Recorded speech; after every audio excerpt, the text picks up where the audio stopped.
کہ میری بیوی کو فلانے مرد کے ساتھ پیار ہو گیا ہے اور وہ میرے ساتھ رہنا نہیں چاہتی، میرا جو مرد ہے اس کو فلانی عورت کے ساتھ پیار ہو گیا ہے اور وہ میرے ساتھ رہنا نہیں چاہتا، میرے چھوٹے چھوٹے بچے ہیں، مجھے بتائیں کہ میں کیا کروں، میں کس طرف جاؤں۔ السلام علیکم ناظرین، آج کی اس ویڈیو میں بات کریں گے کہ پاکستان میں اس وقت طلاق کی جو شرح ہے وہ دن بہ دن اوپر کیوں جا رہی ہے۔ پوری دنیا میں ایک ایسا اسلامی ملک پاکستان جس کی مثالیں کوٹ کی جاتی تھی کہ یہاں خاندان آباد ہوتے ہیں، یہاں کسی بھی فیملی کو کسی سے کوئی خطرہ نہیں ہے۔ یورپ، امریکہ، انگلینڈ وہ مثالیں دیا کرتے تھے، وہاں کی خواتین جو تھیں وہ پاکستانی مردوں کو صرف اور صرف اس وجہ سے پسند کرتی تھی کہ یہ لوگ ہمیں چھوڑتے نہیں ہیں، ہماری قبر تک ہمارا سہارا بنتے ہیں، نہ صرف ہمارا سہارا بنتے ہیں بلکہ ہمارے ماں باپ، ہمارے بہن بھائیوں کا بھی سہارا بنتے ہیں۔ لیکن اس ملک میں نہ جانے کس کی نظر لگ گئی ہے کہ اب یہ ریشو طلاق کی جو شرح ہے وہ دن بہ دن بڑھتی چلی جا رہی ہے۔ میں صرف بات کروں گا سن 2010 کی اور پاکستان کے سب سے بڑے آبادی والے شہر، روشنیوں کے شہر کراچی کی، جہاں سال 2010 میں جو طلاق کے رجسٹرڈ کیسز کی تعداد تھی وہ 40,410 تھی، جس میں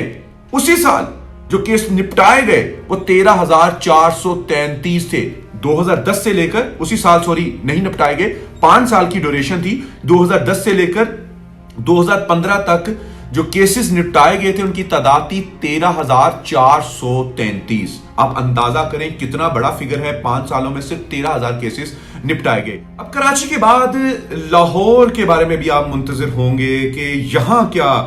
معاملہ چل رہے ہیں۔ 2017 کی میں یہاں بات کروں گا اور 2017 میں یہاں 18,000 کے قریب کیسز جو تھے خلا کے وہ رجسٹرڈ ہوئے، جس کی تعداد بڑھ کر اب 20,000 سے بھی تجاوز کر چکی ہے۔ کرنٹ سچویشن کیا ہے اس کے اوپر بعد میں آئیں گے، لیکن میں آپ کو پچھلے 5، 6، 7، 8 سال 10 سالوں کی جو سچویشن ہے وہ آپ کے سامنے رکھ رہا ہوں کہ وہ ملک جو پوری دنیا میں سلامتی کی علامات پیش کرتا تھا، خاندان آباد ہوتے تھے، وہاں خلا کی ریشو کس قدر بڑھ رہی ہے۔ اب پیار کرنے والوں کی بھی بات سن لیں، جو ایک دوسرے کے ساتھ مرنے جینے کی قسمیں کھاتے ہیں کہ میں تمہارے بغیر رہ نہیں سکتا، رہ نہیں سکتی، سب کچھ چھوڑ دوں گا تمہارے بغیر، میں تمہارے لیے سب کچھ چھوڑ آئی ہوں، اپنے ماں باپ کو چھوڑ آئی ہوں جنہوں نے 20 سال، 15 سال، 16 سال، 17 سال میری پرورش کی، ساری چیزیں سائڈ پر رکھ کر مجھے پالا، میں اسے چھوڑ آئی ہوں تمہاری خاطر۔ 2017 میں 5,000 کیسز ریکارڈ ہوتے ہیں، جس میں 3,000 کیسز صرف اور صرف لو میرج کے۔ پاکستان کے جتنے بڑے پڑھے لکھے شہر ہیں اس وقت 150% کی شرح سے ڈیلی بیسس کے اوپر کیسز، خلا کے کیسز رجسٹرڈ ہو رہے ہیں۔ اب میں جو بات کرنے جا رہا ہوں شاید اس سے آپ کی روح کانپ اٹھے اور آپ کا سویا ہوا مردہ ضمیر بھی اس سے جاگ جائے کہ اس دور حاضر میں سب سے زیادہ جو طلاق کی وجوہات ہیں وہ ایک تو وجوہات یہ چلتی آتی ہے، سسرال کے ساتھ تعلقات اچھے نہیں ہیں، ساس نے یہ کہہ دیا، شوہر کماتا نہیں ہے، یہ مسئلہ، یہ تو ایک نجی زندگی کے معاملہ چلتے آتے ہیں۔ لیکن جو سب سے زیادہ کیسز رپورٹ ہو رہے ہیں، جس کی میری ذاتی آبزرویشن ہے، میری انفارمیشن ہے، میرے پاس وہ معاملات چلے آ رہے ہیں، اس میں یہ ہے کہ میری بیوی کو فلانے مرد کے ساتھ پیار ہو گیا ہے اور وہ میرے ساتھ رہنا نہیں چاہتی، میرا جو مرد ہے اس کو فلانی عورت کے ساتھ پیار ہو گیا ہے اور وہ میرے ساتھ رہنا نہیں چاہتا، مجھے ہی بتائیں، میرے چھوٹے چھوٹے بچے ہیں، یہ لڑکے اور لڑکی اکثریت ہے کہ میرے چھوٹے چھوٹے بچے ہیں، مجھے بتائیں کہ میں کیا کروں، میں کس طرف جاؤں۔ اور دل اس وقت خون کے آنسو روتا ہے کہ کیا کیا جائے، اس کے بارے میں کس طریقے سے اس کو سمجھایا جائے۔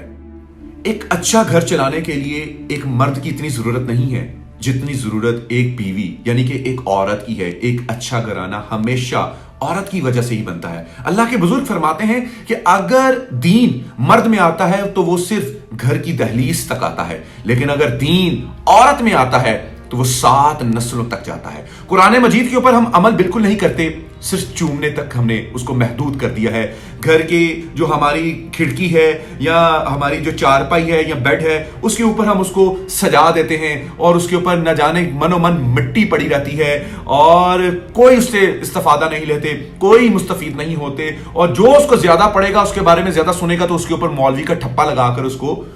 سائڈ پر کر دیا جاتا ہے۔ ایک اچھی عورت ہی ایک گھر چلا سکتی ہے. ایک خوشحال گھرانے کے لیے سب سے زیادہ امپورٹنٹ یہ ہے کہ مرد کو گھر کا سربراہ سمجھا جائے. میں ایک وکیل ہوں, میں ایک مرد ہوں, میں اس وجہ سے نہیں کہہ رہا کہ مرد کو گھر کا سربراہ جو ہے وہ سمجھا جائے, بلکہ اس وجہ سے کہہ رہا ہوں کہ مرد ہی گھر کا سربراہ ہوتا ہے. آپ دیکھیں کہ اگر آپ ایک ریاست چلا رہے ہیں اور ریاست کے سربراہ کے بارے میں آپ دن با دن غلاظت بکیں گے, اس کو روز بروز نااہل اور نالائق قرار دینے کے اوپر تلے رہیں گے, تو ریاست تباہ ہوگی. وہ سربراہ تباہ نہیں ہو رہا, آپ کی ریاست تباہ ہو رہی ہے, بغاوت ہو جائے گی. پھر آپ کہتے ہیں ڈکٹیٹر آ گیا, اس نے قبضہ کر لیا, دوسری حکومتیں مسلط ہو جاتی ہیں, دوسرے ملک مسلط ہو جاتے ہیں. لہٰذا اپنے سربراہ کی عزت کیجئے. اب مجھے معلوم ہے کہ پاکستان کی خواتین سب سے سگڑ, تمیزدار, سلیقے والی ہیں, لیکن یہ بعض اوقات مردوں کی جو مردانگی ہے نا, کہ میں تو مرد ہوں اور یہ کون ہوتی ہے میرے آگے اونچی آواز میں بات کرنے والی, ان لوگوں کو بھی شرم آنی چاہیے. اور رسول اللہ صلی اللہ علیہ وآلہ وسلم کی اسوہ حسنہ آپ کی حیات طیبہ کا مطالعہ کرنا چاہیے. اور یہی ایک اچھی زندگی ہے. ایک دوسرے کو نیچا دکھا کے, انا کا مسئلہ بنا کر اپنے گھر کو برباد مت کریں. سب سے بڑا رشتہ جو ہے نا, وہ میاں بیوی کا رشتہ ہے, اور انا بڑی نہیں ہے, رشتے بڑے ہیں.